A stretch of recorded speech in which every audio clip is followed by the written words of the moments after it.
Big pass வீட்டில் இதுவரை ஒற்றுமையாக இருந்த சாண்ட்ரா திவ்யா இடையே தற்போது பெரிய சண்டை வெடித்துள்ளது. இதனால் இருவரும் முற்றிலும் இரு துருவங்களாக மாறி நிற்கின்றனர். பிரபல டிவியில் ஒளிபரப்பாகி வரும் ரியாலிட்டி நிகழ்ச்சியான பிக் பாஸில் தினமும் புதிய சுவாரஸ்யங்கள் அரங்கேறி வருகின்றன. மொத்தம் 24 போட்டியாளர்கள் வீட்டுக்குள் நுழைந்த நிலையில் தற்போது 15 போட்டியாளர்கள் மட்டுமே மீதமுள்ளனர். கடந்த வாரத்தில் 2 எவிக்ஷன்கள் நடைபெற்றன. சனிக்கிழமை ரம்யாவும் ஞாயிற்றுக்கிழமை வியானாவும் பிக் பாஸ் வீட்டை விட்டு வெளியேறினர். இந்த வாரத்தில் வீட்டின் தலைவராக வினோத் செயல்பட்டு வருகிறார். வினோத் தலைவராக கம்ருதீன் முக்கிய பங்கு வகித்துள்ளார்.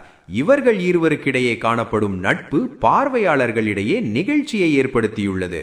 ஆனால் இதற்கிடையில் இதுவரை ஒன்றாக சுற்றி கொண்டு நெருங்கிய தோழிகளாக இருந்த சாண்ட்ரா திவ்யா நட்பு முறிந்துள்ளது. சாண்ட்ரா திவ்யாவை பற்றி அமித்திடம் கோபமாக பேசியது ரசிகர்களுக்கு அதிர்ச்சியை ஏற்படுத்தியுள்ளது. இதனை யாரும் எதிர்பார்க்காத நிலையில் அடுத்து பிக் பாஸ் வீட்டில் என்ன நடக்கப் போகிறது என்ற ஆவலில் ரசிகர்கள் காத்திருக்கின்றனர்.